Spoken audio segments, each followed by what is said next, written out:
The very first point is what is basically being a connective tissue.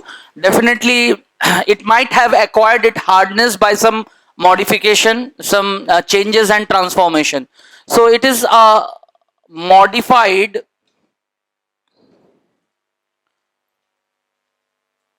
white dense fibrous connective tissue. Basically जो hard connective tissue है वो white dense fibrous connective tissue में ही transitions कुछ बदलाव के through बने हैं. Especially the matrix have acquired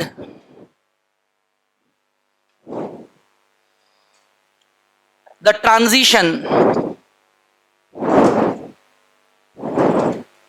of hardness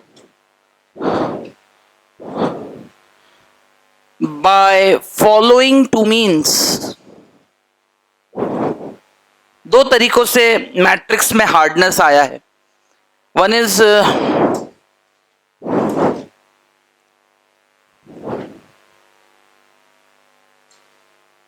deposition of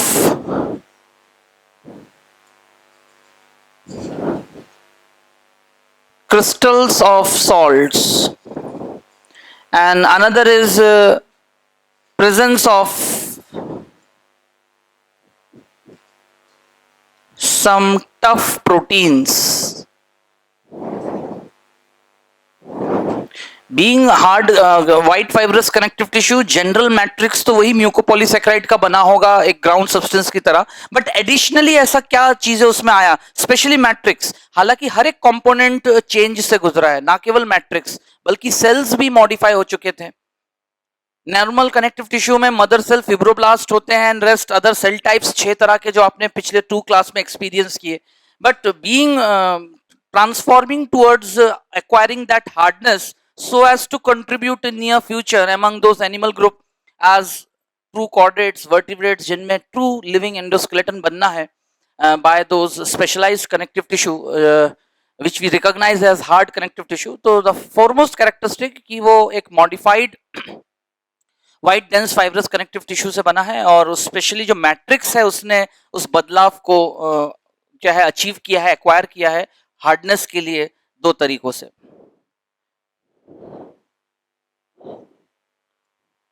Percentage of fibers distribution show varying diversity that we going to experience in types of cartilages and indeed bones में भी हम देखेंगे कि रिस्पेक्टिव जो फाइबर्स टिल डेट आप recognise करते हैं 3 तरह के, उन तीनों में से भी कौन सा फाइबर है और उसका भी परसेंटेज डिस्ट्रीब्यूशन कैसे वेरी करता है cartilage to cartilage and bones to bone. Next, specialised cells arrived to maintain the matrix. Matrix को मेंटेन करने के लिए ऐसे हार्ड कनेक्टिव टिश्यू में स्पेशलाइज्ड सेल टाइप्स जो है एग्जिस्टेंस में अराइव्ड हुए हैं.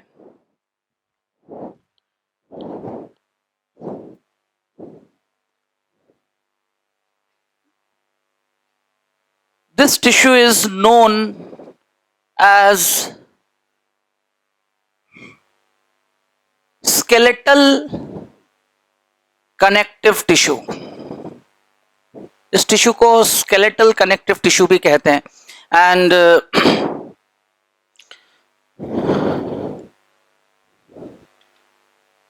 दे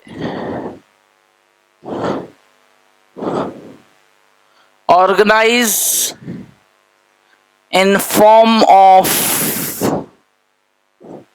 bones and few cartilages. This tissue organize themselves in form of bones and few cartilages, to give rise to skeletal system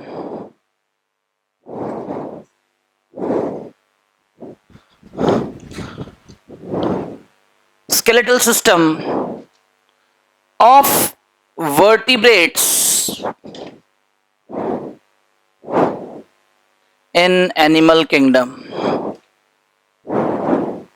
हालांकि लास्ट डे मैंने ये यहीं से स्टार्टअप दिया था और फाइनली एक फ्लो चार्ट आपके सामने बना था जिसमें हमने एश्योर किया कि basically the true living endoskeleton पूरे एनिमल किंगडम में किसमें कैसे कब और कैसे आया. रेस्ट सभी नॉन कॉर्डेट्स में they are deprive of those living true skeleton due to the absence of the primitive connective tissue of heart category जिसको हम नोटोकॉर्ड की तरह रिकॉग्नाइज करते हैं.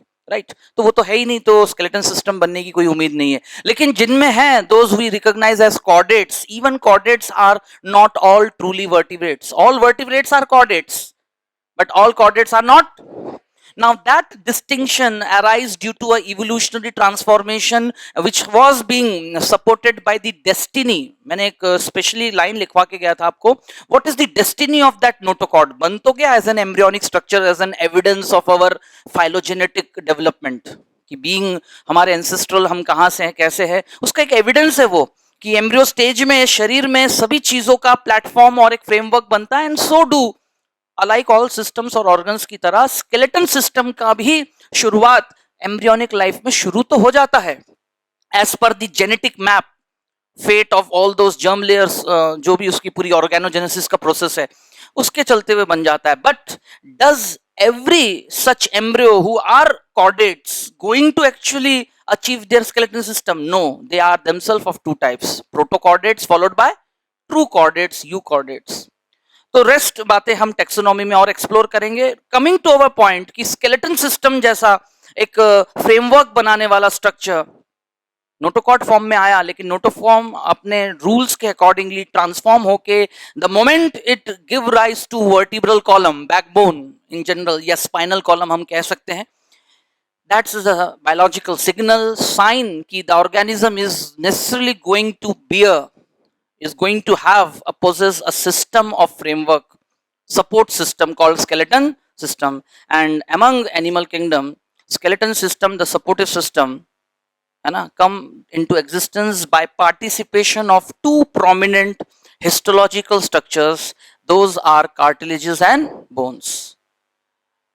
तो both as skeletal connective tissue, hard connective tissue, उनके क्या फीचर्स है वो एक मैंने यहां पर लिस्टिंग की है. अब मैं स्पेशली कार्टिलेज पे फोकस करूंगा आपसे थोड़ी देर बाद. बट बिफोर दैट आज की क्लास शुरुआत हुई है एक बेसिक स्टेटमेंट से, क्योंकि जब से शब्द के साथ कनेक्टिव टिश्यू जुड़ गया तो कहने का मतलब है जरूर कोई प्राइमरी कनेक्टिव टिश्यू में ही कुछ चेंजेस से ये हुआ होंगे.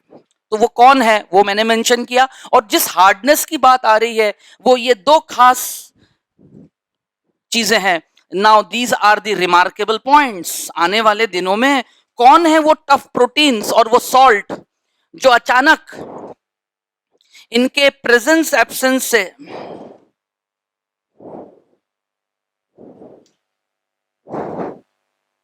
प्रेजेंस एंड एब्सेंस से डिसाइड होगा कि सो कॉल्ड जो हार्ड कनेक्टिव टिश्यू के दो फॉर्म्स हैं, कार्टिलेजेस और बोन्स. कार्टिलेजेस के लिए स्टेटमेंट है इन जनरल जो सारी बात इसके बारे में एट है ना शॉर्ट लिस्ट कर देता है, that is it is hard but pliable. But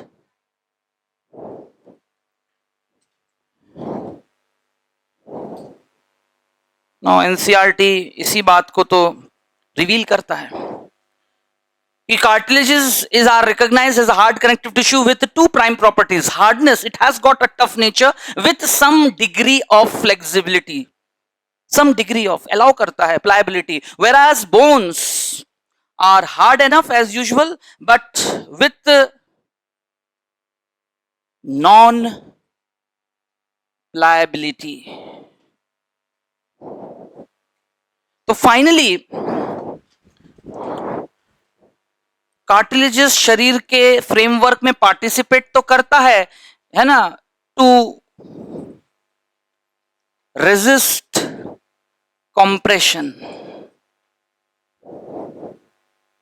जो कंप्रेशन दिन भर शरीर के उन स्ट्रक्चर्स एंड एरियाज, बॉडी के ऐसे एरियाज जो फ्रीक्वेंटली 24 घंटे थ्रू आउट लाइफ एनवायरमेंट में रहते हुए जाने अनजाने अलग अलग तरह के स्ट्रेस और शॉक को बियर करेगा, टॉलरेट करेगा, एनकाउंटर सामना करेगा, उसकी जिम्मेदारी है उसको बर्दाश्त करना, अलाउ करना और बॉडी को कंटिन्यू करना विद डिफरेंट, है ना, डायरेक्शनल मीनिंगफुल मूवमेंट्स।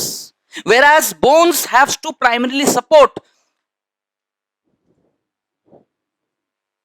जो सपोर्ट का मेजर रोल है, और पूरे स्केलेटन में 95% किसका पोजीशन है, किसका एकोमोडेशन है, बोन्स का। 5% कार्टिलेजेस पूरे शरीर में डिस्ट्रीब्यूटेड है अमंग द बोन क्रिवाइसेस, हड्डियों के बीच बीच में कहीं कहीं उनकी फिलिंग जैसा वो काम करते हैं, और रिजल्टेंट इस तरह का नेचर देते हुए इसी को ही कहते हैं रेजिलियंस। रेजिलियंस। और जबकि ये सिर्फ सपोर्ट देता है, but non resilience. Bone is a hard surface to give only support and direction to movement. It can't resist in any type of jerk and shock, है ना, क्रैक मार जाता है वो बढ़ती उम्र के साथ, बट है ना, it undergo a damage and what we call the disorder of skeleton fractures। क्या कहते हैं ऐसे उस मैकेनिकल इंजुरीज को हम क्या कहते हैं, फ्रैक्चर्स। कार्टिलेज कभी फ्रैक्चर नहीं करता, कार्टिलेज डैमेज हो सकता है लेकिन वो फ्रैक्चर जैसा इवेंट नहीं शो करेगा।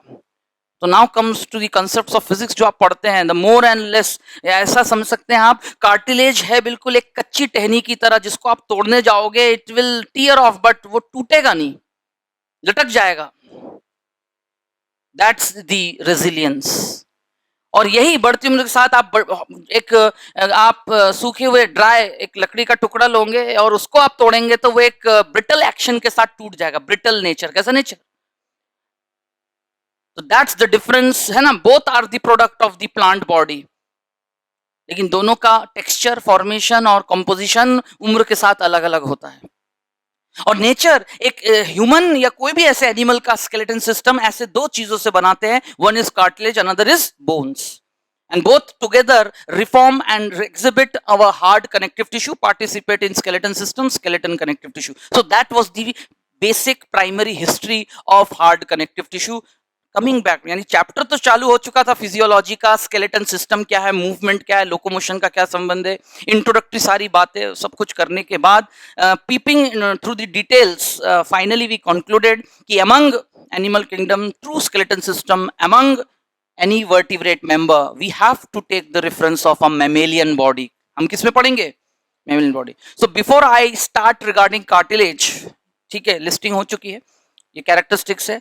अब मैं आपको एक हेडिंग लिखवा रहा हूं कि taxonomic position of skeleton system in animal kingdom. एक बार पूरे 12 फाइलम्स को लिस्ट करें और किसमें स्केलेटन है कि नहीं है, और है तो किसमें स्केलेटन किस नाम से जाना जाता है।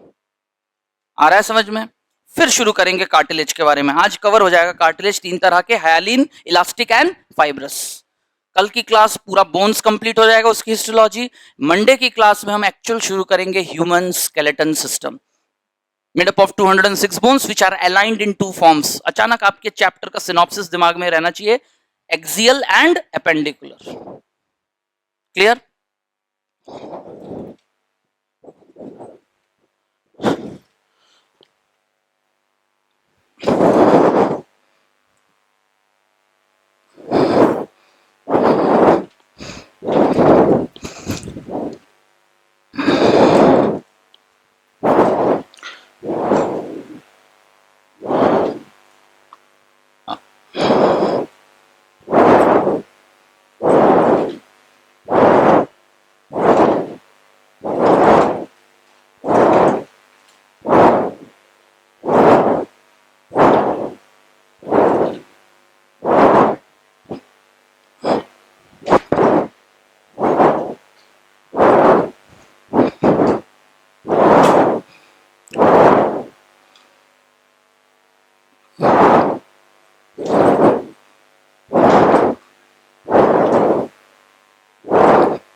मैं सबसे पहला फाइलम प्रोटोजोआ, क्योंकि ये भी पढ़ना है, ये एनिमल किंगडम में नहीं इंक्लूडेड है, बट हम तो एक कोर्स कवर कर रहे हैं पीएमटी में। प्रोटोजोआ में स्केलेटन किस नाम से जाना जाता है?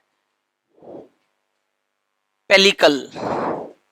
क्या है पेलिकल, कैसे वो मौजूद है, आने वाले दिनों में आपको पता चलेगा। लेकिन आज आपको ये वर्ड पता चला, pellicle it represents the skeleton endo category, मतलब अंदर एक प्रोटीन का लेयर होता है, और प्रोटीन ऑर्गेनिक नेचर है। कैसा नेचर है? But non living. प्रोटीन अपने आप में कैसा है? Non living.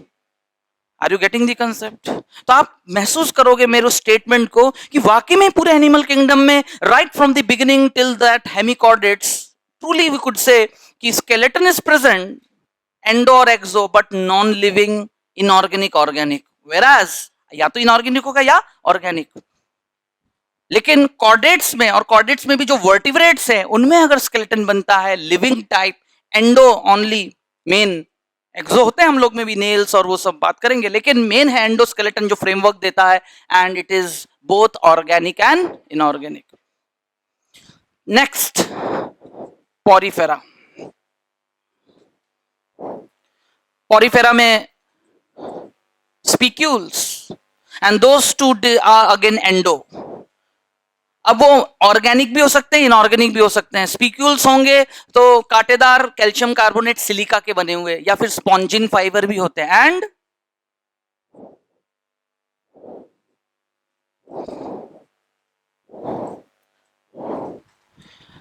so by this way again I want to assure you कि the day come when we will go through the taxonomy, आप ऐसे करके हर सिस्टम 9 to 12 सिस्टम जो पढ़ चुके होंगे, किसी भी फाइलम के 15 कैरेक्टरिस्टिक्स में यही पॉइंट्स तो बताए जाते हैं, और फिर कंपेयर करके स्टडी करते हैं विद एग्जांपल्स, और एग्जांपल्स भी बायोलॉजिकल और कॉमन नेम के साथ, कि ये फलाना मेंबर ऐसा है, ये सी पेन इज अ सिलेंट्रेटा, और या व्हाट, ऐसे करके तो टेक्सो के क्वेश्चन बनते हैं, जहां मेमोरी बेस्ड आपको अपना वर्कआउट करना पड़ता है। लेकिन उसके पीछे का कंसेप्ट ये है।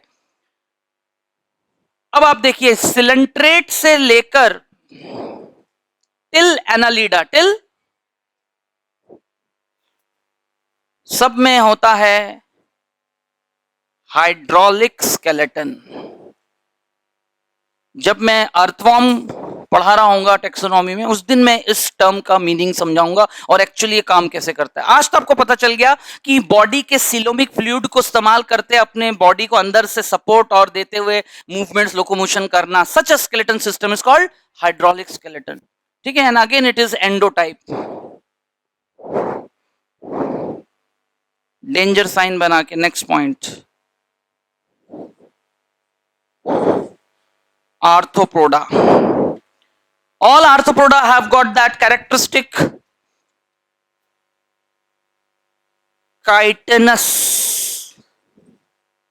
exoskeleton. Chitinous, और काइटिन तो एक्चुअली वो केमिकल कॉम्पोजिशन है, काइटिन। ठीक है ना, chitin is a chemical composition, chitinous skeleton बोलते हैं। एक्चुअली उस काइटिनस एक्सोस्केलेटन का नाम है, लिख के रखे, उनको स्क्लेराइट कहते हैं। क्या कहते हैं? उस कवरिंग को हम स्क्लेराइट कहते हैं, स्क्लेराइट। ठीक है, काइटिन तो क्या है? इट्स द प्रोडक्ट जिससे वो बना है स्केलेटन। अब एनसीईआरटी का टर्म यूज किया मैंने, काइटिनस एक्सोस्केलेटन, लेकिन एक्चुअल पूरे उस एक्सोस्केलेटन कवरिंग को हम कहते हैं sclerite. Okay, let us continue further. Next, arthropoda के बाद कौन है? Mollusc. And mollusca is characterized by presence of again shell. कवच जो उनका होता है shell, and it is an exoskeleton.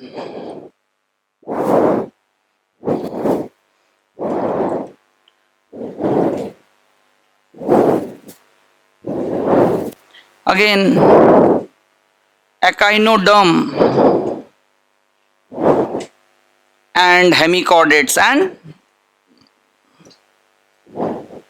इनमें भी होता है hydraulic skeleton. Hydraulic skeleton, echinoderm के उस हाइड्रोलिक स्केलेटन को कहते हैं एम्बुलेक्रल सिस्टम। क्या कहते हैं? एम्बुलैक्रल सिस्टम कहते हैं, यानी उनका जो वाटर वेस्कुलर सिस्टम होता है उसी में ही वाटर इस तरह से मूव करता है जिससे उनको मूवमेंट लोकोमोशन में हेल्प होता है। किसमें हेल्प होता है? आने वाले दिनों में हम देखेंगे बड़े नजदीक से कैसे उनके आर्म्स में वो कैनाल्स और वो सारे वाटर को मूव कराने का एक पूरा अरेंजमेंट मौजूद है। लेकिन आज हमें पता चल गया, while comparing the topic skeleton system and before dealing among the higher group vertebrates पे तो अभी तो हम पहुंचे ही नहीं जिनमें एक्चुअल स्केलेटन सिस्टम, ये सब skeleton system non living type है ना, नॉन टिश्यू मेड, सब ऑर्गेनिक इनऑर्गेनिक एक अलग अलग चीजों के अरेंजमेंट से बने हैं, हाँ शरीर के अंदर या बाहर। लेकिन अब हम आते हैं द मेन ग्रुप जिसके बारे में इनिशियली हम बात रेफरेंस लेके चल रहे थे to understand cartilage and bones. वो तो एनिमल किंगडम में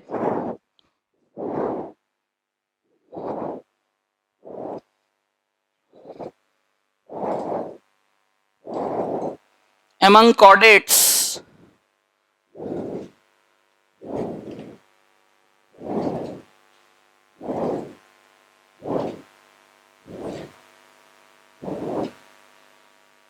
यूकॉर्डेट्स में एक्सो एंड एंडो स्केलेटन दोनों होते हैं। पहले तो एक्सो एंड एंडो। एक्सोस्केलेटन तो सिर्फ प्रोटेक्टिव फिनिशिंग कवरिंग का काम करते हैं among the vertebrate body. Fish के स्केल्स हो, ठीक है ना, इवन एम्फीबियंस तो स्केललेस स्किन कैसा होता है ना, एक्सेप्शनली स्केल्स है तो होते ही नहीं है, एक्सोस्केलेटन होता ही नहीं है, सिर्फ एंडो ही होता है। तो एक्सो and endoskeleton,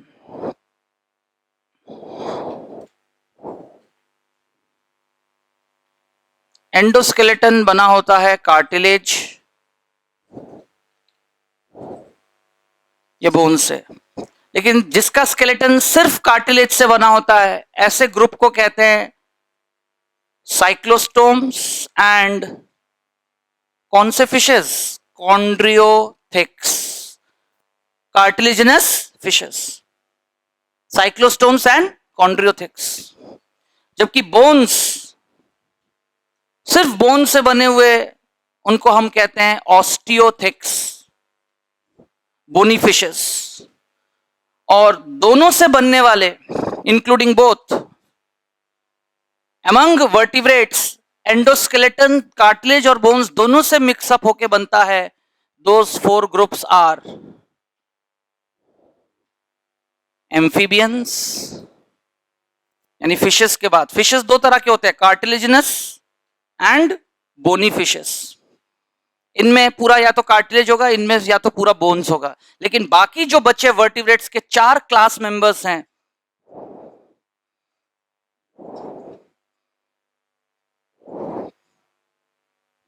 they have got the skeleton made up of both cartilage and bones.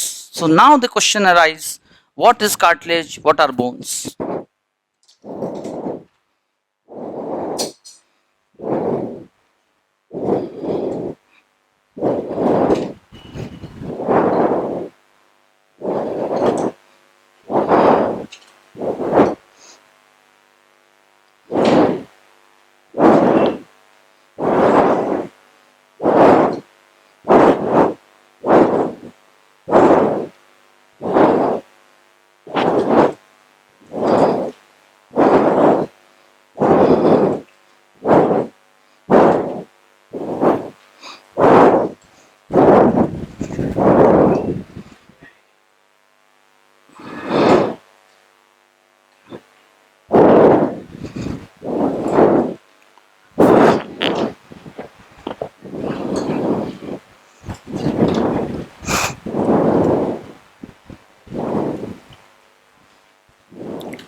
So the discussion further continues by considering the very first hard connective tissue type among the vertebrates, that is on cartilages, right? So As usual, we first of all characterize some basic points regarding the topic. So, how to recognize a connective tissue, hard connective tissue to be so called cartilage? Its characteristics are, वही sequence में लिखते हुए, it is a hard connective tissue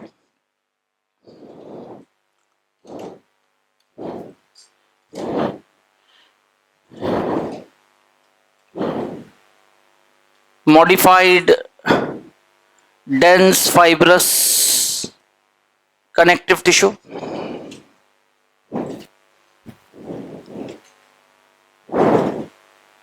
mesodermally origin,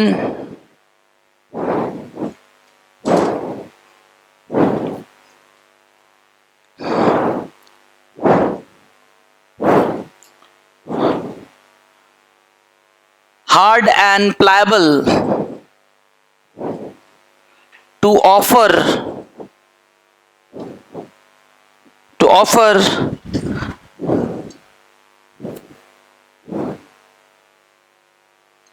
resilience to body parts. Hard and pliable to offer resilience to body parts. Now, let us come to the technical aspect further to understand cartilage. Fundamentally made up of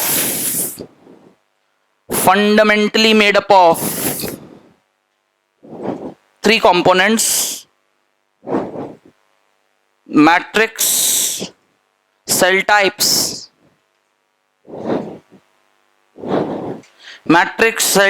and perichondrium. Matrix, cell types and perichondrium. और अब individually इन तीनों components के बारे में comparative सारे theory लिखने से पहले we will just peep into actual diagrammatic presentation की बॉडी में हम एक एग्जांपल वाइज किसी भी एरिया में मेंशन करके चलें कि फलाने जगह ये कार्टिलेज मौजूद है और उस जगह से एक टुकड़ा लेके देखें. If we take off a piece और एक हिस्टोलॉजिकल स्पेसिमेन बना के माइक्रोस्कोपिक व्यू से हम गुजरे तो how we could characterise all these components. Now that's NCERT special.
Now suppose if we consider the human skeleton head region where a person is characterized by presence of that skeleton region of head skull,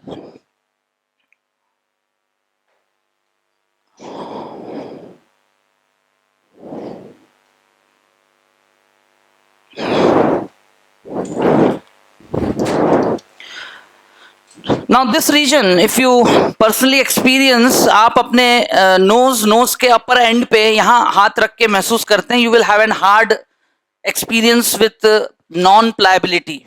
There is no degree of any flexibility you could ever experience. But अगले ही पल आप जरा सा inch नीचे आते हैं और उसी रीजन में आप महसूस करते हैं हार्डनेस, क्योंकि कुल मिला के वो एक स्ट्रक्चर और फॉर्मेशन अंदर फ्रेमवर्क मेंटेन किया हुआ है. इट इज हार्ड कंपैरेटिवली, इसके कंपैरिजन में लेसर हार्ड, बट हार्ड है. रेस्ट जितने भी बॉडी में और भी तो कनेक्टिव टिश्यू है डेंस फाइब्रस, उसके कंपैरिजन में cartilage is harder but not hardest. Are you getting the concept? तो यहां मौजूद वो डिवीजन, वो पार्टीशन जो पूरे नसल रीजन को अंदर ही अंदर दो नसल कैविटी में डिस्ट्रीब्यूट कर देता है, कॉल्ड नसल सेप्टम। क्या कहते हैं? तो सबसे पहले मैं इतने से रीजन को ब्लैक शेडिंग से नसल बोन एग्जिबिट कर रहा हूं। नाउ दिस इज दैट नसल bone.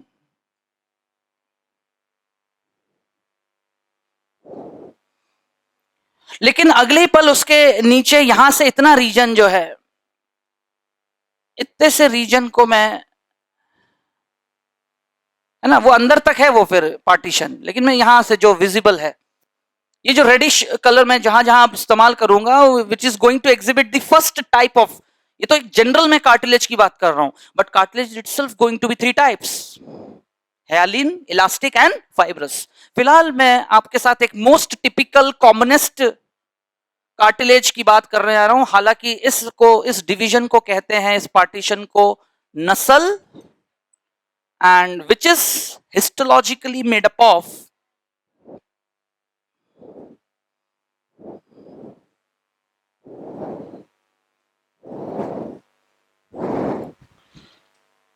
so as usual, to understand all the details, theoretical details, histological details, as it has been mentioned, क्या होता है उसका मैट्रिक्स। ये मैट्रिक्स वर्ड तो आपके लिए अब कॉमन है, ये तो सर कनेक्टिव टिश्यू में होता ही है, लेकिन ऐसा इस मैट्रिक्स की क्या खासियत है जिसके वजह से कार्टिलेज जैसा टेक्सचर इसमें आया, and rather it has participated as in formation of a skeleton system as hard connective tissue, वो आप जानना चाहोगे। वो सेल टाइप्स क्या है, क्योंकि आपको थोड़ी देर पहले अभी मैंने पॉइंट्स लिखवाए थे कि सेल्स ने भी अपने आप को ट्रांजिशन चेंजेस से गुजारे मैट्रिक्स को मेंटेन करने के लिए। तो वो कौन से सेल्स हैं? ऑलरेडी 6 तरह के सेल्स आपने पढ़े, लेकिन एक का भी नाम यहां नहीं लिया जाएगा क्योंकि यहां कुछ अलग तरह के सेल्स हैं। एंड एट लास्ट, पेरिकॉन्ड्रियम क्या है? तो वहां से एक पीस ऐसा कट करके निकालते हैं, जिसको यहां ऐसे शो किया। वो क्या है, क्या वो, लेट अस एक्सपीरियंस इट। तो माइक्रोस्कोप में उसके डिटेल्स देखेंगे तो it will appear somewhat like this, outer most layer perichondrium. Cartilage का एक कवरिंग लेयर होता है जो मैट्रिक्स को बांधे हुए रखता है ना, that layer is called perichondrium, and this is the matrix area. Now within the matrix, first of all, cell types. कौन सा cell type? In a group of 2 or 3, यही तो वो खास खास बातें, एक एक स्टेटमेंट गौर करिए। लिटरेचर्स में, ऑप्शंस में आप ऐसे ही सेंटेंसेस पाओगे। What is true regarding hyaline cartilage या नसल सेप्टम की अगर हम एक हिस्टोलॉजिकल स्पेसिमेन तैयार करें तो बीइंग अ कार्टिलेज स्लाइड, उसमें क्या आप पाएंगे, मतलब ऑप्शंस लिखें A B C D, questions ऐसे पूछे जाते हैं हिस्टोलॉजी के। And they are packed by a covering called cartilage capsule कहते हैं, या फिर लेकुने। और ये कवरिंग भी वो खुद ही सिक्रीट करते हैं ये cells. The next cell type जो बिल्कुल पेरिकॉन्ड्रियम के नीचे अरेंज रहते हैं,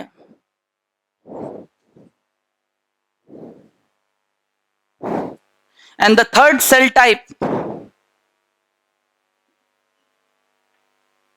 जो ऐसे दूर दूर सिंगली बिखरे हुए रहते हैं, rest bundles of fibres, rest bundles of fibers, that too of 2 types, collagen and elastin only, reticulin नहीं होता, सिर्फ 2 तरह के fibres, and the rest area is recognized as matrix.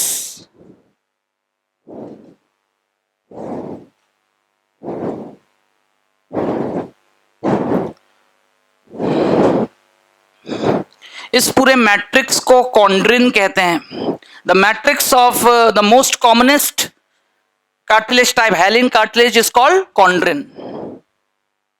possessing 3 cell types. अच्छा, ये आउटर मोस्ट कवरिंग पेरिकॉन्ड्रियम जो कि vascularised होता है, क्या होता है? ब्लड वेसल सप्लाई ऐसे मौजूद है, but you could see the blood vessels are limited up to this area. और खुद पेरिकॉन्ड्रियम हिस्टोलॉजिकली बना होता है white dense fibrous connective tissue. Clear? ये रहे ब्लड वेसल सप्लाई। और फिर उसके बाद ये पूरा मैट्रिक्स कैसा होगा? ये खुद एवेस्कुलर कैसा होगा?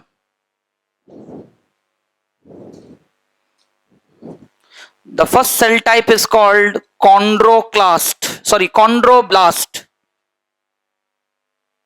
ये जो सेल टाइप ऐसे अरेंज है, followed by the next cell type, छोटे cells singly, chondroclast. If I remember, आपको याद करना होगा, these are histiocytes, these are phagocytic cells spread throughout the matrix। chondroblast, chondroclast, और ये जो सेल्स हैं which are arranged in a group covered by space called lacunae, these cells are the actual matrix binding cell chondrocytes। cartilage cells are of 3 types, जिनमें से एक matrix forming cell है, एक matrix absorbing eating cell है, और एक है जो मैट्रिक्स को बांधे रखता है, binding cell, that is chondrocytes. Rest 2 types of fibres in equal proportion. तो राइट इन द बिगिनिंग मैंने मेंशन किया था आपको, when I started regarding cartilage, cell types होंगे, परसेंटेज डिस्ट्रीब्यूशन होगा वेरिंग डिग्री के साथ, है ना। मैट्रिक्स अपनी जगह है, वो मॉडिफाइड होता है with some hardness, hard connective tissue का बेसिक नेचर है। कार्टिलेज उन नियमों का पालन करते हुए उसकी अपनी एक बेसिक टेक्सचर है, और उसी को मैंने यहां पर एक्सप्लोर किया आपके सामने बाय मेंशनिंग अबाउट इट। और इन जनरल जो रेजिलियंस वो दे पाता है, hardness with some degree of flexibility शरीर के अलग अलग हिस्सों में, आप समझ ही गए होंगे मैं उस किस रेजिलियंस की बात कर रहा हूं।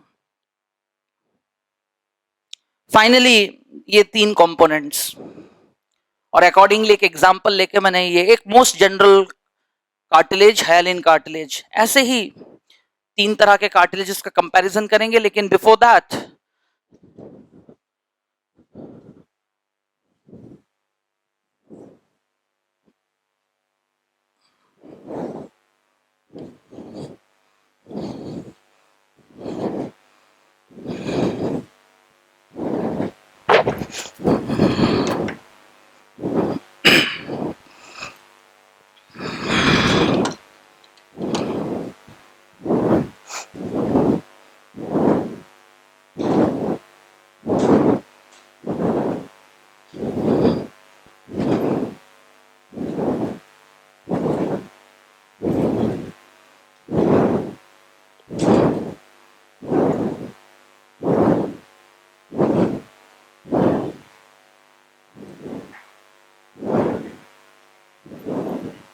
perichondrium, outermost protective layer,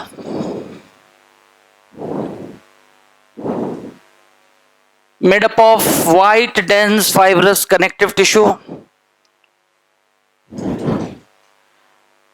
vascularized layer, supply nutrition to matrix of cartilage.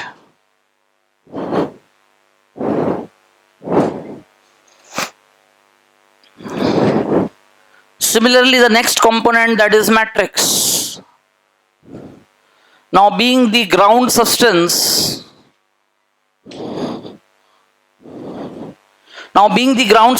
as usual matrix जो सभी connective tissue के होते हैं, but जैसा कि आपके सामने मेंशन किया गया था, it is chondrin, recognized as chondrin.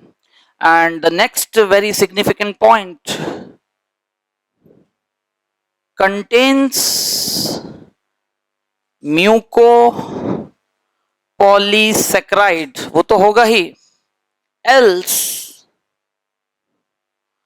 also contains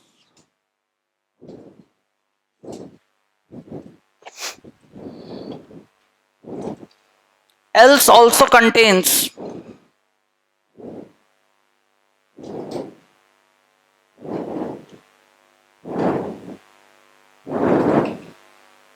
chondroitin।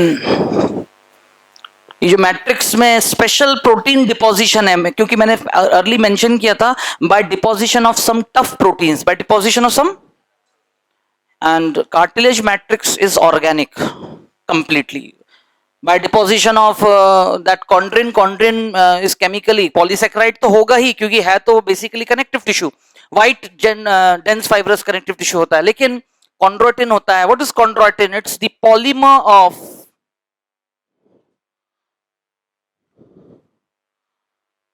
chondroitin 4 sulfate, polymer of chondroitin 4 sulfate। Now that has been the question asked, ठीक है ना?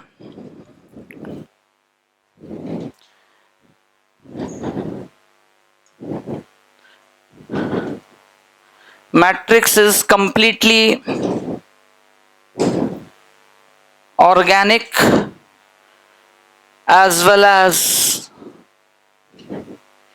avascular। अगला पॉइंट मेंशन कर दिया जा रहा है जिससे आप टिक कर सके, ऑप्शंस चूज करके कि हाँ ऑल द स्टेटमेंट्स करेक्ट, और दैट इज हेवर्सियन सिस्टम। क्या एब्सेंट है?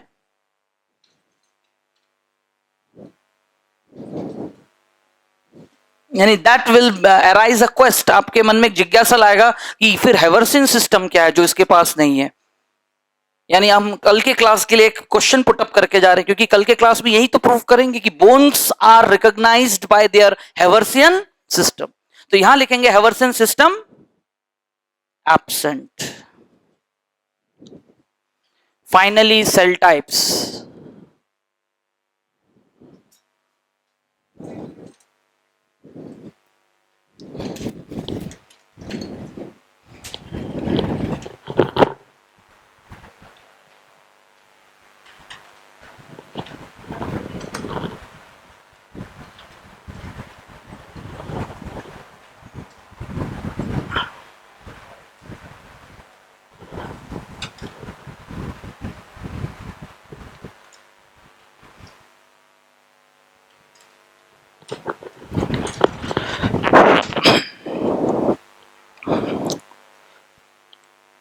Now next, as I've already mentioned the name of the cells, beginning with chondroblast being the mother cell, matrix forming cell है ये, right? Next is chondroclast, matrix eating cell, and finally the chondrocytes, binding cell. So whenever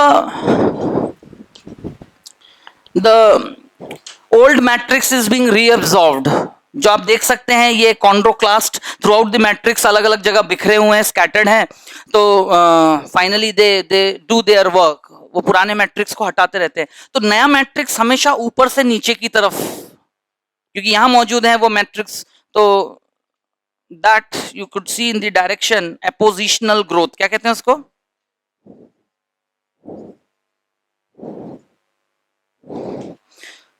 bone और matrix के reformation में क्या difference है? Now that's the question. Cartilage always show appositional growth whereas bones show bidirectional growth. वो तो diagram में ही समझ में आएगा। आज फिलहाल कार्टिलेज का याद रखें, एरो ऊपर से नीचे की तरफ जा रहा है। Clear? So that was regarding cartilage in general. यहां तक तो एनसीईआरटी खत्म हो जाता है, और एनसीईआरटी में मुश्किल से 4 या 5 एग्जाम्पल दिए हुए हैं, और वो भी बिल्कुल ऐसे रेफरेंस एग्जाम्पल्स दिए हुए हैं।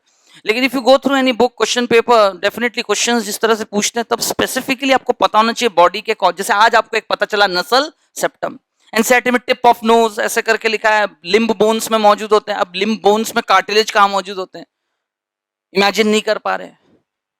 ये एक होता है आप वैसे के वैसे याद कर लो, वो तो एनसीईआरटी बेस्ड क्वेश्चन आ गया, ऑप्शंस वैसे के वैसे, उसके लिए कोई प्रिपरेशन की थोड़ी जरूरत है, पूरा एनसीईआरटी रटा होना चाहिए।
सो types of cartilages,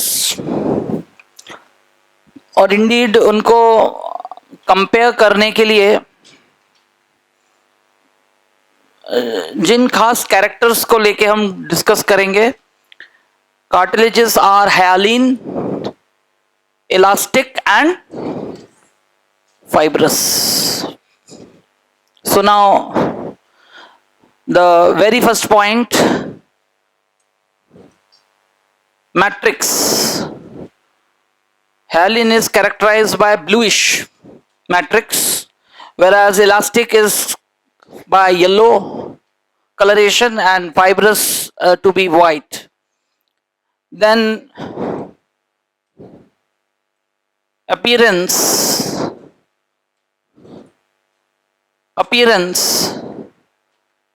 it's transparent,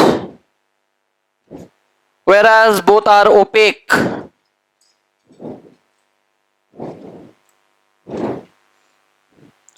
Next point is perichondrium. Present but fibrous में perichondrium absent. Percentage fibers, both in equal ratio, है ना, both in equal. आप देख सकते हैं डायग्राम जैसा बना हुआ है, hyaline cartilage both in equal ratio. और elastic, as the name suggests, percentage of elastic fiber is high, or is a percentage of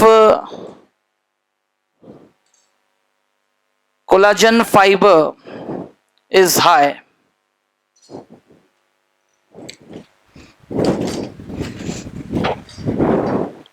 Then comes the question of flexibility. It is inelastic, ये elastic होगा, और ये tough. comparatively. Inelastic, elastic, and tough.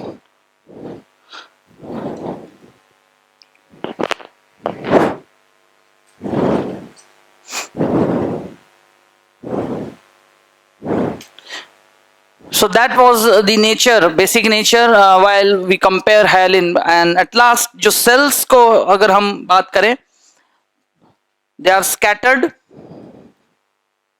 Cells are scattered. यहाँ पर nest like, cells are arranged like nest like arrangement, and either pillar like arrangement. Pillar like arrangement.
So examples are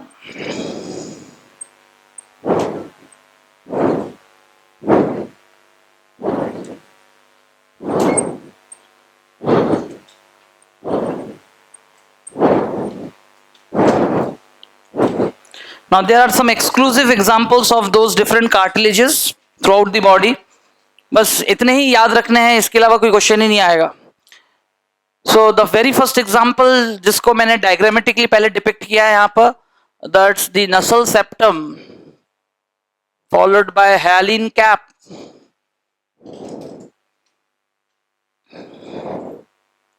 tracheal rings, पूरा जो हमारा sound box होता है larynx, then coastal ends of ribs, metaphysis plate,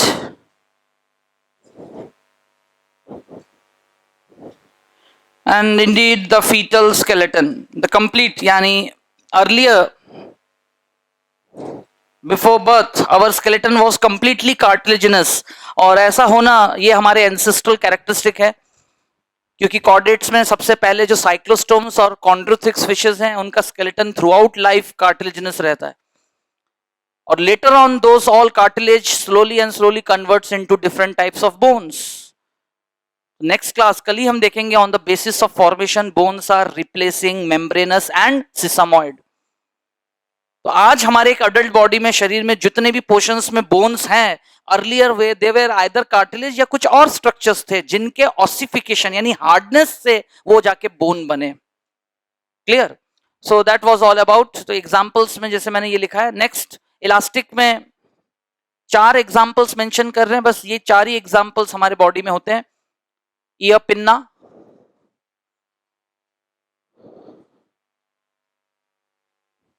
Eustachian tube, epiglottis, tip of nose. And the next two another examples are from fibers that are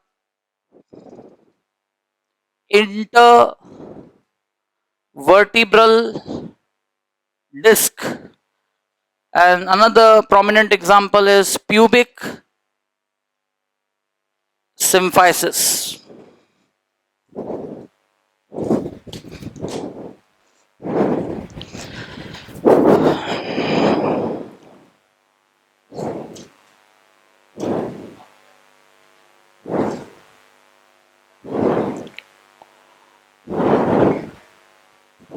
कौन सा? लैरिंग्स, coastal ends of ribs, coastal ends of ribs.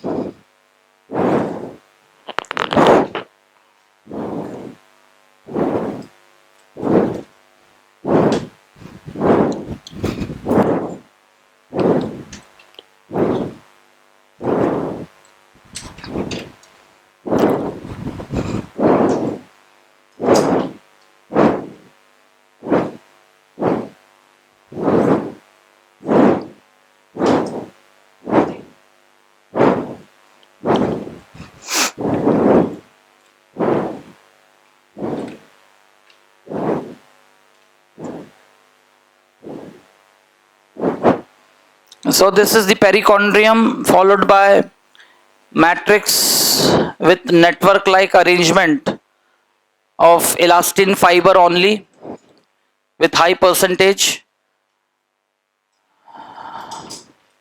and cells are arranged singly, nest like इसलिए कि as it appears कि birds के nest में जैसे eggs पड़े हुए हो, इस तरह से वो सेल्स इलास्टिक फाइबर्स के नेटवर्क के बीच दिखता है. इलास्टिक कार्टिलेज का अपीयरेंस ऐसा रहेगा.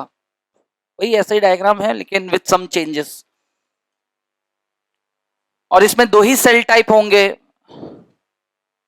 दैट इज कॉन्ड्रोसाइट्स और कॉन्ड्रोब्लास्ट.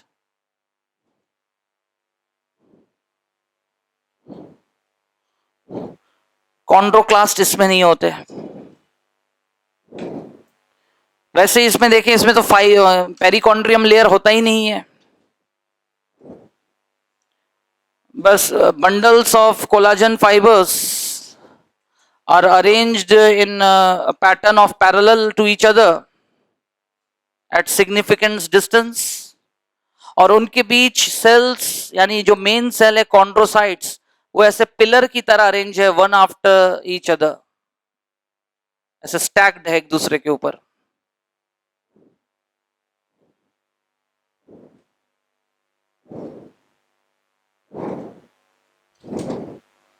है ना, रेस्ट येरा matrix.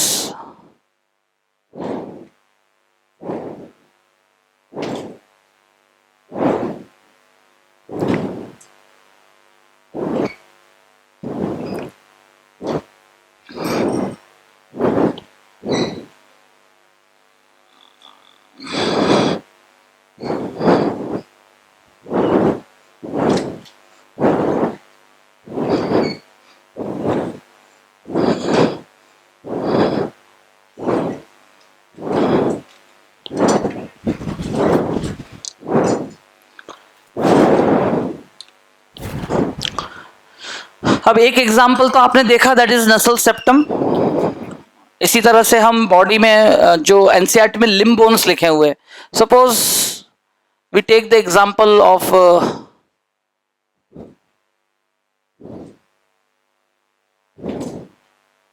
Femur.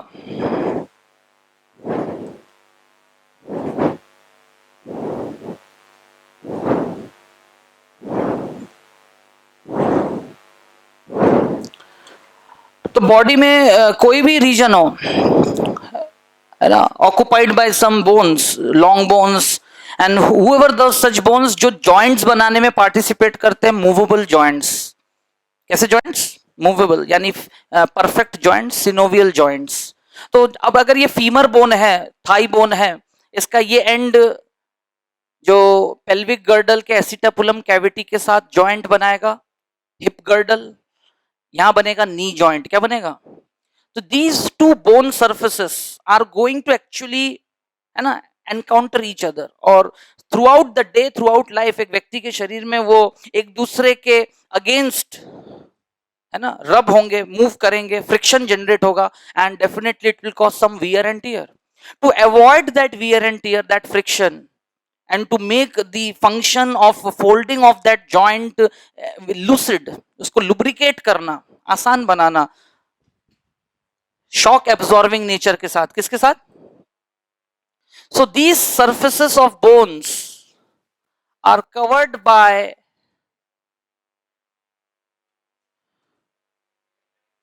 A layer of cartilage दोनों तरफ ऐसे होंगे, and these are respectively called hyaline cap. कुछ किताबों में कुछ क्वेश्चंस में ऑप्शंस दिए रहते हैं, है ना। आर्टिकुलेशन ऑफ, आर्टिकुलेशन मतलब ही आमने सामने होके जुड़ना। द वर्ड आर्टिकुलेशन मीन्स किसी भी दो हड्डी के सर्फेसेस का आमने सामने होके जुड़ना। तो हाइलिन कैप ना लिखा हो तो लिखा होगा articulation of limb bones is an example of hyaline cartilage. तो तुरंत आपको समझना पड़ेगा ये हाइलिन कैप के बारे में बात कर रहे हैं, क्योंकि कोई भी दो लंबी हड्डियां अपने either of the ends, proximal distal, ये उसका ऊपरी एंड है, ये डिस्टल एंड है, ये फिर इसका ऊपरी एंड है ना। ऐसे ही सेम हर जगह जहां जहां सिनोवियल जॉइंट्स होगा, सिनोवियल जॉइंट्स बनते समय उस कैप्सूल के बीचों बीच दो हड्डियों के बीच एक कैप लाइक कवरिंग होगा, और वो बर्दाश्त करेगा। It has the ability to resist that compression to offer resilience to the body part. आया सबको समझ में? तो ये दूसरा एग्जांपल था हाइलिन कैप का। ऐसे ही अगला है tracheal rings.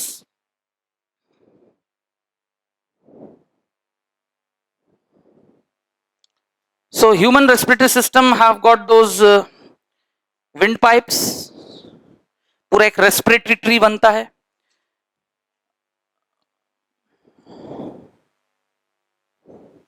So we are not concerned with the respiratory system. इसका एक फंक्शनल पार्ट ट्रैकिया, लेकिन ट्रैकिया थोड़े थोड़े दूर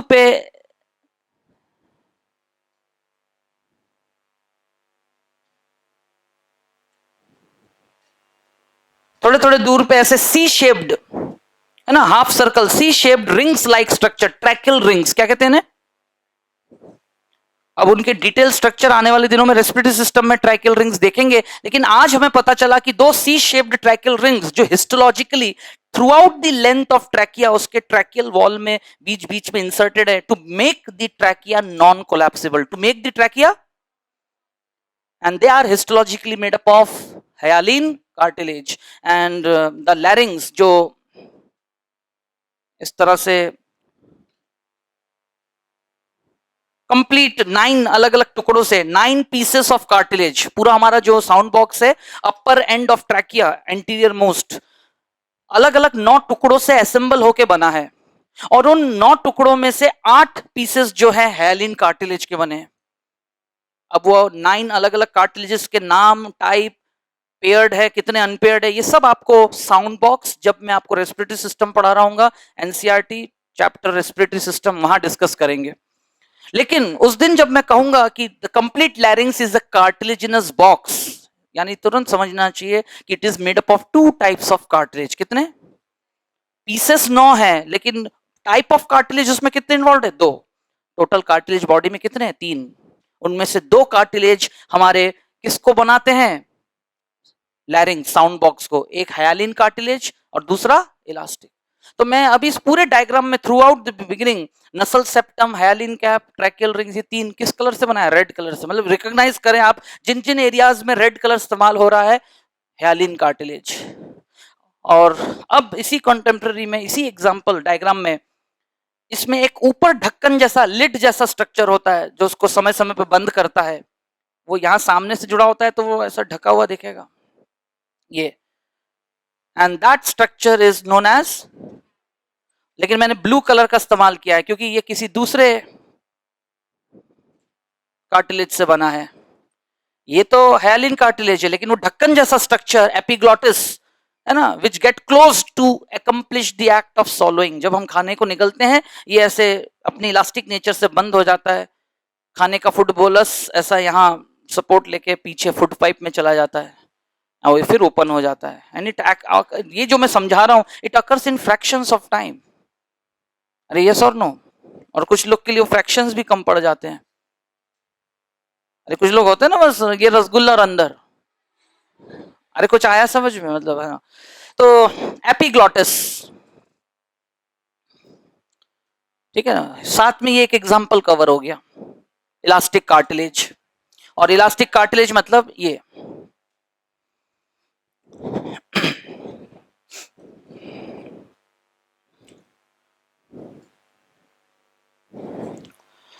Similarly,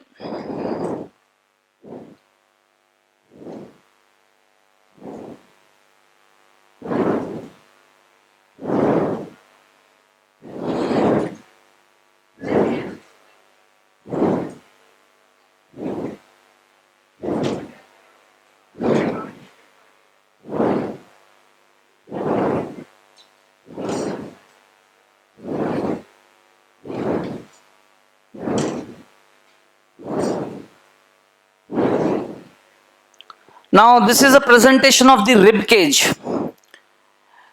So in human body, the rib cage having those arrangement of the anterior portion as a flat elongated bone called sternum, and 12 pairs of ribs जो rib cage बनाने के लिए पीछे से डॉर्सली जुड़ते हैं वर्टिब्रल कॉलम के thoracic reason से, और सामने आके फ्यूज होते हैं स्टर्नम के साथ, राइट?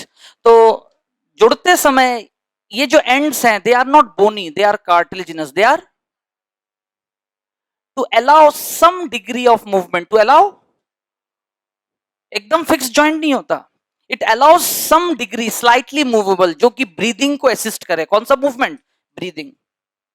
डायरेक्ट हड्डी आके जोड़ता, सब ऐसे रोबोट की तरह घूमते हैं, है ना, सांस लेते नहीं बनता ना, एंड सो कॉल्ड जो पल्मोनरी प्रेशर है वो हम कंट्रोल और मैनेज नहीं कर पाते। So that's the importance of understanding histology and anatomy.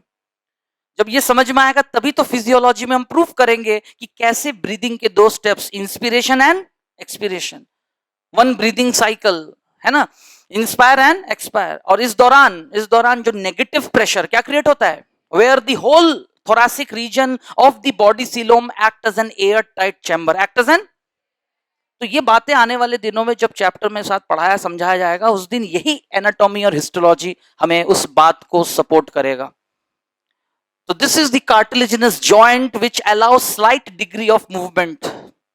Joints are of three types: synovial joint, perfect joint, imperfect joint, और एक होता है fixed joint। कौन से joints? तो इसी चैप्टर स्केलेटन सिस्टम में चैप्टर एंड होने पर जो ये डिस्कशन होगा, उसी समय ऐसे नाम लिए जाएंगे, सिर्फ नाम लिए जाएंगे, वो खुद क्या है, उनकी क्या प्रॉपर्टीज है, ये तो आज ही आप पढ़ रहे हो, क्योंकि फिर वही ट्रेंड है हमारे पढ़ने का। Before dealing the system how it evolve, ये कैसे, कब, क्यों, कैसे आया, एंड ऑल दोज एस्पेक्ट्स, उनको डिस्कस करने के बाद finally our aim is to understand the histological setup. Human skeleton system made up of bones and, अब आप इमेजिन करो पूरा असेंबल के ह्यूमन स्केलेटन बना हो, और फिर इन तीन कलर्स, आज जो मैं तीन कलर्स इस्तेमाल कर रहा हूँ, रिवीजन का तरीका, आप किसी भी एक अच्छे बुक से जिसमें पूरा स्केलेटन सिस्टम बना हुआ है अच्छे से साफ सुथरा, है ना, विद सम स्पेस, उसको फोटोकॉपी करें और बैठ के रिवाइज करें। नाक के वहां पर रेड कलर, ब्लू कलर, अरे आया समझ में, हो गया रिवीजन। देखो, और एक चीज मैं आपके सामने बात रखना चाहूंगा, मतलब ऐसा मत समझो कि रैंकर्स बैच में अलग से कोई अगरबत्ती लगा के पूजा करेंगे बच्चों का कि चलो आज मैं, अरे आ रहा है समझ में, मैं, आप बिलीव करें, बिल्कुल बेसिक और सब यहीं पढ़ा दिया जा रहा है। बिल्कुल हैव परसिवरेंस, अपने अंदर एक कैरेक्टर डेवलप करो एज अ स्टूडेंट, ठीक है ना, शांत सुनते जाओ आप, एक दिन आप खुद धीरे धीरे धीरे फ्लोट करोगे, चीजों को असेंबल करना चालू कर दोगे, ठीक है ना। तो हैव परसिवरेंस कि क्या पढ़ रहे हैं, कैसे पढ़ रहे हैं, सब कनेक्ट होगा, और आप खुद देख रहे हो मैं आपके सामने क्या क्या डायग्राम बना रहा हूं, फिर से यही बनेगा, क्योंकि कहीं ना कहीं हम स्केलेटन सिस्टम एक्सियल किसी एरिया में पहुंचेंगे, पढ़ाते पढ़ाते बोलूंगा यही नसल सेप्टम, वही नसल बोन, है ना, सूचर्स क्या होते हैं, सूचर्स फिक्स जॉइंट के एग्जांपल्स। तो क्रेनियल बोन्स की सबसे बड़ी प्राइम प्रॉपर्टी क्या है, it is made up of, अब एनसीईआरटी क्या कहता है, 22 bones, skull is made up of, but skull include 28 plus 1 bone, include question का टर्मिनोलॉजी, वोकैबुलरी, लैंग्वेज, इंक्लूड होगा तो आंसर होगा 28 प्लस 1, और मेड अप ऑफ होगा तो 22, 28 नहीं 22। I will come to that explanation also. छोटी छोटी ये बातें हैं, एक होता है हम लोग बहुत कुछ पढ़ लेते हैं, हमेशा मैं आपको कहता हूं ऐसा है वैसा, पढ़ तो लिया लेकिन फिर अप्लाई कैसे करें। तो ये आपके सामने थे, उसकी कैरेक्टरिस्टिक्स थे, डायग्राम था, और उसी को ऐसे करते हुए एग्जांपल्स। अब इन्हीं एग्जांपल्स को डायग्राम से आपने एक बार एक्सपीरियंस कर लिया कौन कहाँ है, तो आपको रटने की अब जरूरत नहीं पड़नी चाहिए, अपने आप याद आना चाहिए कौन कहाँ मौजूद है। तो दीज पॉइंट्स, ये देखिए आप यहाँ, ये रहा कोस्टल एंड्स ऑफ रिब्स। और इसको बेटर समझने के लिए सपोज अगर मैं एक रिब को ऐसे बाहर, which is a curved bar like structure, ये रहा एक रिब, जो इसका हेड है, ये उसका नेक रीजन है, और ये रहा body shaft, B, neck and head. लेकिन हम अभी किस हिस्से की बात कर रहे हैं? ये तो पूरा बोनी है। जो इसका आखिरी हिस्सा है, कोस्टल एंड्स, क्या लिखा हुआ है?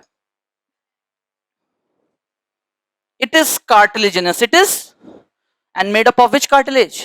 ह्यालिन cartilage. Human ribs are bicephalic mammalian characteristic, दो हेड है, ट्यूबरकुलम, कैपिटुलम, बस ये पता होना चाहिए, है ना। बर्ड्स के साथ कंपेयर करके क्वेश्चन आएगा, यूनिकेट प्रोसेस नहीं होता, बर्ड्स में भी बायसेफेलिक होता है, कैसा होता है? लेकिन उनमें एक यूनिकेट प्रोसेस भी होता है, यहां से ऐसा एक उभर कर से निकला हुआ। क्यों? क्योंकि उनमें जो बोन्स ऐसे अरेंज होंगे, फिर इनके साथ उनके फ्लाइट मसल्स, उनके कौन से मसल्स के बंडल्स ऐसे अटैच होने के लिए, तब जाके वो अपना फ्लाइंग एक्शन कर पाते हैं, जो हम लोगों में नहीं होगा। ये टेक्सोनॉमी का क्वेश्चन बन गया, क्लास लेवल कैरेक्टरिस्टिक। और कभी ऐसे क्वेश्चन आ जाते हैं दैट अरे biology was very tricky, very tough questions, जबकि ऐसा कुछ नहीं है, सब पढ़ लो। 45 में से 40 क्वेश्चन, पहले दिन मैंने पूरे स्टैटिस्टिक्स आपको समझा दिए थे। साल भर पढ़ने के बाद आपको अपने मेंटल लेवल पे तैयार हो जाना है कि हमें 40 क्वेश्चन बायोलॉजी में पर सब्जेक्ट, जूलॉजी, बॉटनी डेवलप करके आना है, अटेम्प्ट करके आना है। ये स्किल हमें हासिल करना है पढ़ने के दौरान, नथिंग एल्स। बाकी सब बातें फेक, कितने क्या पढ़ा था, कितना पढ़ा था, कम पढ़ा था, ज्यादा पढ़ा था, वो कुछ पैरामीटर्स काम नहीं आएगा। तो छोटी छोटी ये बातें हैं। ये था आपका कोस्टल एंड्स ऑफ रिब्स। ऐसे ही मेटाफाइसिस प्लेट, कौन से प्लेट? सपोज यही जो लॉन्ग बोन है, अब मैं एक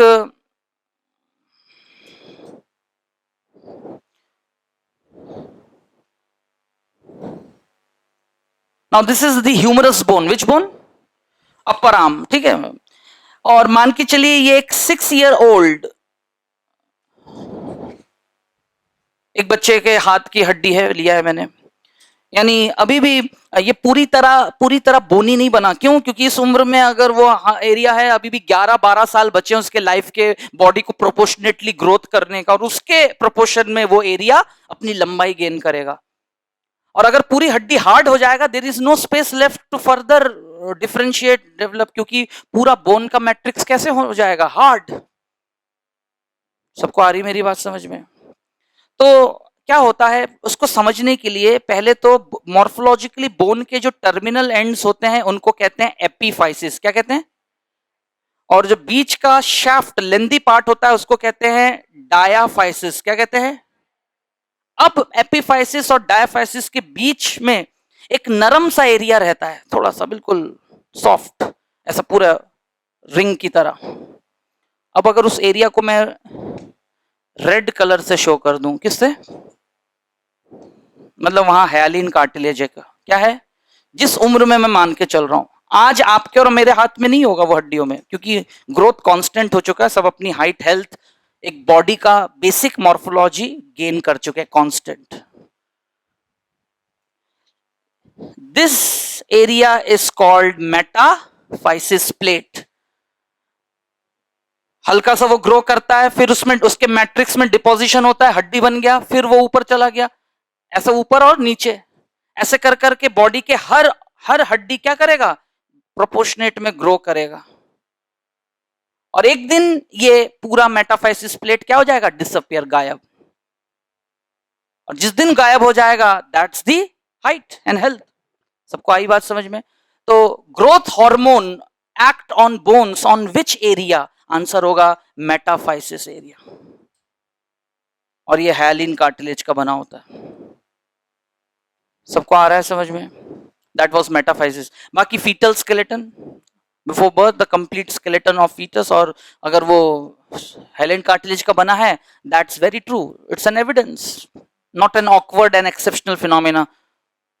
धीरे धीरे धीरे आज अपने आसपास, अपने घर में, रिश्तेदार में कोई भी बच्चा जो 6 महीने से कम उम्र का हो, आप उसको एक बार होल्ड करके उसके बॉडी के किसी भी हिस्से को टच करके देखिए, you will have a soft, मतलब बोनी टच तो महसूस तो होगा, hard structure, but those are not tough, those are hard and pliable. Just newborn आप देखिएगा, है ना, न्यूबॉर्न मुश्किल से हफ्ते भर हुआ है बर्थ हुए, महीने भर तक न्यूबॉर्न कहलाते हैं, तो न्यूबॉर्न है, उसके हेड के इस रीजन को पकड़ के देखिएगा, वेरी सॉफ्ट, है ना, वहां के मेम्ब्रेनस एपिथेलियम और कनेक्टिव टिश्यू की हार्डनिंग से क्रेनियल बोन्स बनते हैं, जो अगले 6 महीने में जाके धीरे धीरे बनते हैं, तब जाके एक शेप आता है और सारे चेंजेस।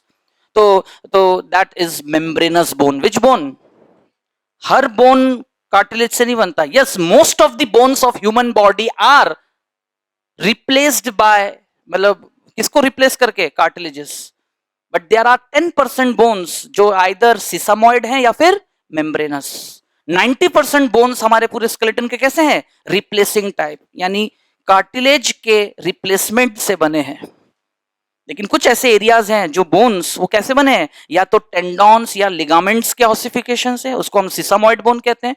और अभी अभी मैंने जिन क्रेनियल बोन्स का एग्जांपल लिया, वो तो एपिथेलियम और उस एरिया के कनेक्टिव टिश्यू समय के साथ धीरे धीरे हार्ड होते गए एंड मेड क्रेनियल बोन्स। उनको हम मेम्ब्रेनस, कौन से बोन्स कहते हैं? Membranes bones. तो पॉइंट टू बी नोटेड, अभी अभी हम ये सारे एग्जांपल्स कवर कर चुके हैं। रेस्ट इसमें से ये और ये एग्जांपल, टिप ऑफ नोज फिर से एक बार देखें ध्यान से कि सपोज ये रहा वो नसल बोन,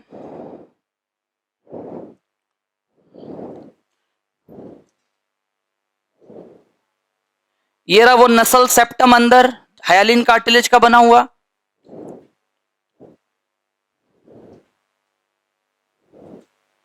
और ये रहा एक व्यक्ति का नोज का एलिवेशन। लेकिन ये टिप जो है, ये टिप जो है, tip of knows, it is made up of what? Elastic cartilage. Just एकदम टिप पे जो है इलास्टिक कार्टिलेज होता है।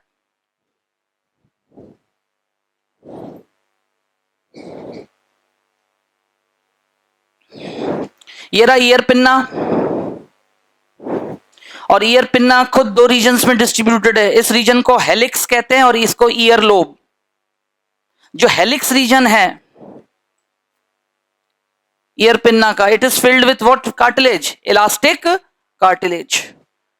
तो ear pinna, tip of nose, epiglottis पहले ही आपको डायग्राम में बता दिया है। And rest left is Eustachian tube. यहां से होता है एक कैविटी, टिम्फैनिक कैविटी, और उस टिम्फैनिक कैविटी से एक ट्यूब जाता है जो फेरिंग्स में जाके कहां खुलता है? फेरिंग, दोनों तरफ से। उस ट्यूब को कहते हैं Eustachian tube, and it is made up of elastic cartilage. किससे बना होता है? Elastic cartilage.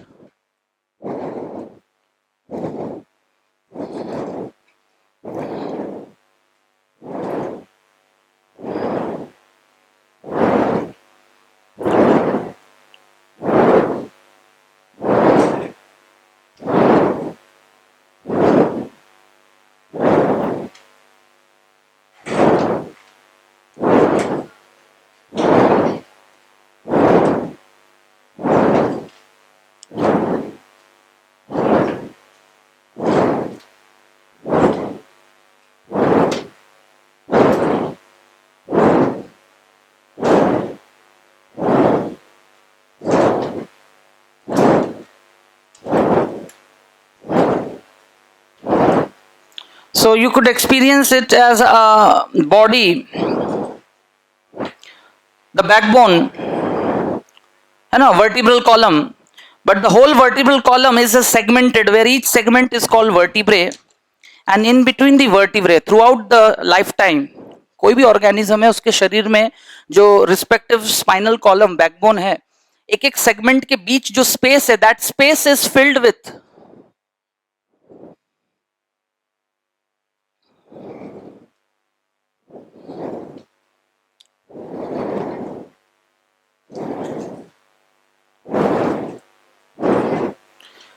उसके बीच में ऐसे डिस्क लाइक स्ट्रक्चर होते हैं, नेचुरल कुशन, ऐसे गद्दे जैसे pad like disc like structures called intervertebral disc.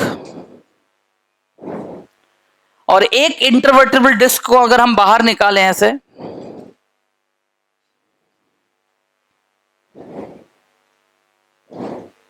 Now that has been the question of AIIMS. एक ये आईवीडी इंटरवर्टिबल डिस्क को अगर हम बाहर निकालते हैं तो बीचों बीच एक जेली जैसा मटेरियल होता है, उसको कहते हैं nucleus pulposus. Now the question is,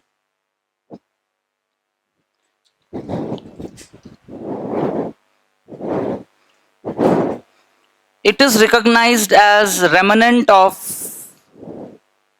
notochord. Presence of nucleus pulposa, the jelly-like material inside that pad-like, disc-like structure, is an evidence remnant of notochord. मतलब वो इस बात का साइन है कि कभी ना कभी हमारा पूरा वर्टिब्रल कॉलम क्या था एम्ब्रियोनिक लाइफ में, नोटोकॉर्ड। बाकी उसके पूरे स्ट्रक्चर्स ने वर्टिब्रल कॉलम वो डिस्क बनाया, लेकिन बीचों बीच वो कॉर्डल सेल्स जेली जैसे रह जाते हैं, न्यूक्लियस पल्पोसा। लेकिन बढ़ती उम्र के साथ ये धीरे धीरे धीरे रिड्यूस हो जाता है और स्टिफनेस आ जाता है, मुड़ने में दिक्कत आती है।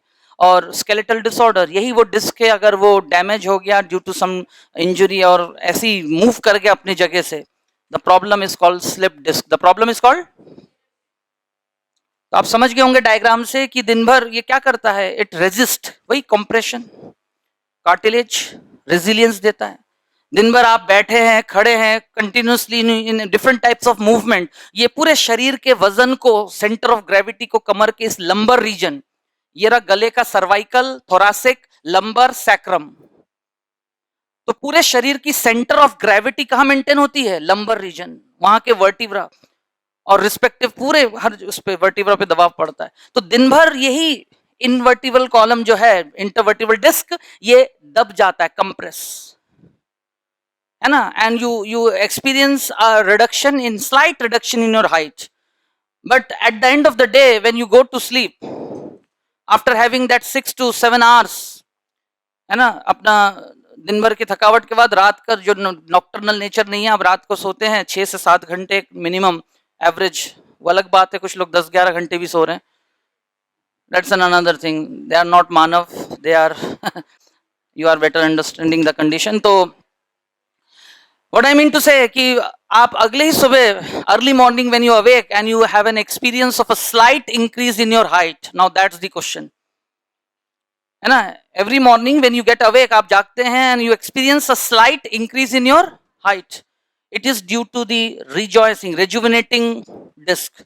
जो दिन भर दबे रहते हैं वो वापस स्पंज की तरह रिकॉइल कर जाते हैं, क्या कर जाते हैं, और हर थोड़ा मिलीमीटर, है ना, रिजल्टेंट 1 इंच का भी, अगर आधे इंच का भी सब अंतर ला देता है, तो that you feel increase in your height. फिर दिन भर पूरा अपने शरीर का भार लेते लेते सब एक एक दब जाते हैं, and the moment you take your sleep, और जैसे ही आप हॉरिजॉन्टली सोते हैं, they get a relaxation time और दोबारा वो अपना स्पेस रिगेन करते हैं, इसलिए होता है। तो दैट्स द क्वेश्चन, एक ये न्यूक्लियस पल्पोसा का क्वेश्चन आता है और एक ये रीजनिंग क्वेश्चन, और ये हिस्टोलॉजी के क्वेश्चंस हैं। बताया भले स्केलेटन सिस्टम में बैकबोन पढ़ाते हुए भी बताया जाता है ये, लेकिन मैं आपको ये साथ ही साथ बताते हुए चल रहा हूं।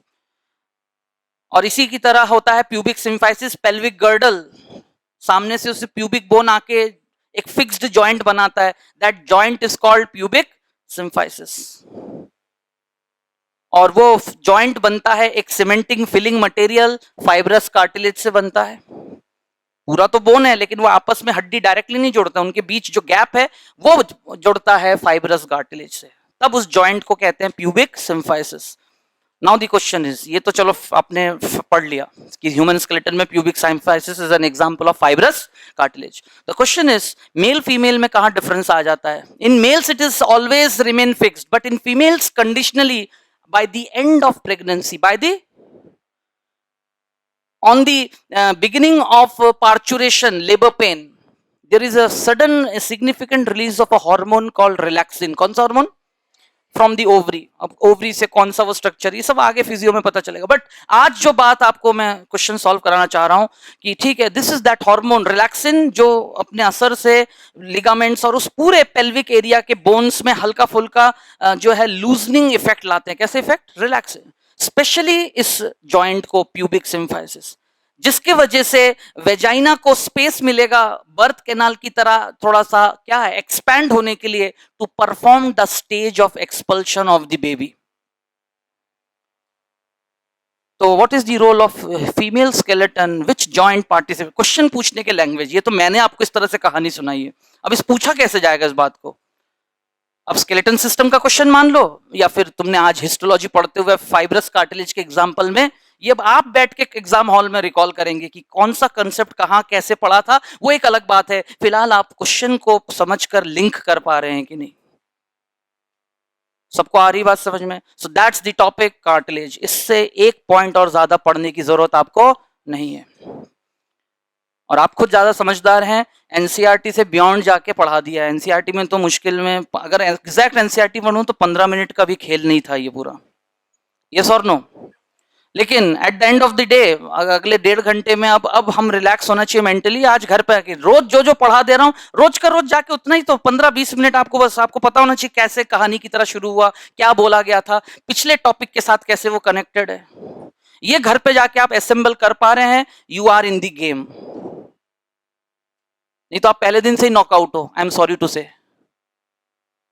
एम आई राइट और नॉट, है ना। हाउ टू डिसाइड कि we are a regular batch student और रैंकर्स बैच, वो सब बेकार है। कम उससे बाहर निकलें और एक ही बात पे ध्यान दें कि you are a hard core aspirant to bag your seat your medical colleges, है ना। वो सपना कोई और नहीं तय करेगा, वो जो ड्रीम है वो तुम्हारा खुद का है, उसे तुम्हें कैसे हासिल करना है।